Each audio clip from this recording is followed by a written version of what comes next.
నమస్తే. హైదరాబాద్‌లో ఒక హోటల్‌లో దారుణం జరిగింది. 20 మంది ఫ్రెండ్స్ ఒక హోటల్‌కి, రెస్టారెంట్‌కి వెళ్లారు బిర్యానీ తిందామని. అది అబిడ్స్‌లోని ఒక గ్రాండ్ హోటల్‌లో జరిగినటువంటి ఘటన. అక్కడికెళ్ళినటువంటి ఫ్రెండ్స్ 20 మంది, కొంతమంది చికెన్ బిర్యానీ, కొంతమంది మటన్ బిర్యానీ ఆర్డర్ చేశారు. కొంతమందికి బానే వచ్చింది.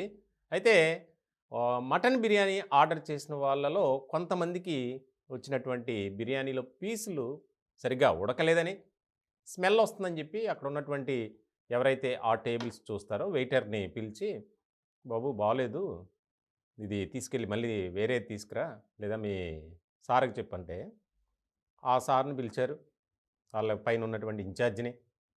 అక్కడ కొంతసేపు ఇరువురి మధ్య, అంటే ఆర్డర్ చేసినటువంటి యువతీ యువకులు, అట్లాగే ఈ సిబ్బందికి మధ్య వాగ్వాదం స్టార్ట్ అయింది. ఇక ఉన్నట్టుండి ఒక్కసారి ఆ రెస్టారెంట్‌కి సంబంధించినటువంటి స్టాఫ్ అంతా ఒక్కటై ఈ 20 మంది మీద దాడి చేయడానికి ప్రయత్నం చేశారు. ప్రయత్నం చేయటమే కాదు, ఎవరికి దొరికితే వాళ్ళని విచక్షణారహితంగా దాడి చేశారు. ఏది దొరికితే దానితో కొట్టారు. కొంతమందికి తలలు పగిలాయి. కొంతమందికి తీవ్ర గాయాలయ్యాయి. మొత్తం దీంట్లో 12 మందికి గాయాలయ్యాయి. ఇందులో నలుగురు పరిస్థితి విషమంగా ఉంది. అంటే బుర్రలు పగిలిపోయి.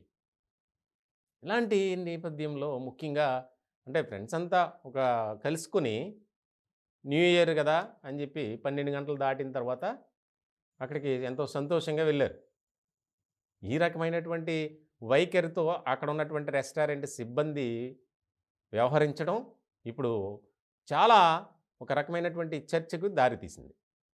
వెంటనే ఈ ఘటన విషయం తెలుసుకున్నటువంటి గోషామహల్ ఎమ్మెల్యే రాజాసింగ్ ఆయన వెంటనే అబిడ్స్ పోలీసులకు ఫోన్ చేయటం, వారిపై చర్యలు తీసుకొని కోరడం, ఆదేశించడం అంతా జరిగింది.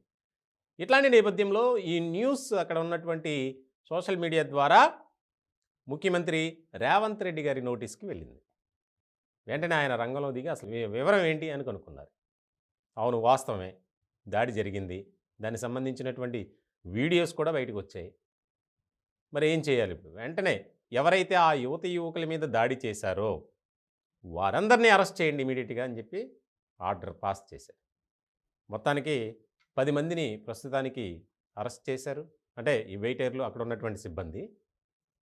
అసలు ఈ రెస్టారెంట్, హోటల్ ఏదైతే ఉందో ఆ యాజమాన్యం మీద కూడా కేసు నమోదు చేయాలి. ఇమ్మీడియేట్‌గా దాన్ని సీజ్ చేయండి. మేనేజ్మెంట్ మీద కూడా కేసులు నమోదు చేసి వాళ్ళని కూడా అరెస్ట్ చేయండి, లోపలేయండి అని చెప్పి ఒక సీరియస్‌గా ఆదేశం జారీ చేశారు. ఇప్పుడు అదే చేశారు పోలీసులు. వాస్తవానికి మరి దారుణం కదండీ! అంటే ఇలాంటి ఘటనలు తెలంగాణ వ్యాప్తంగా జరుగుతున్నాయి.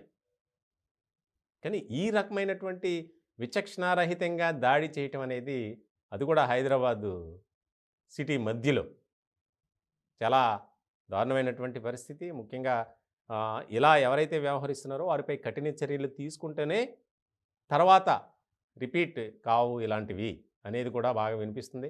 మొత్తానికి ఈ ఇష్యూ రాజకీయంగా ఒక చర్చ అయితే జరుగుతుంది. ముఖ్యంగా ఎవరైనా సరే అక్కడికి వెళ్ళి సరదాగా మాట్లాడుకుంటూ ఫ్రెండ్స్, ఫ్యామిలీస్ అంతా తినాలి, మనం ఎంజాయ్ చేయాలి అనుకుంటారు.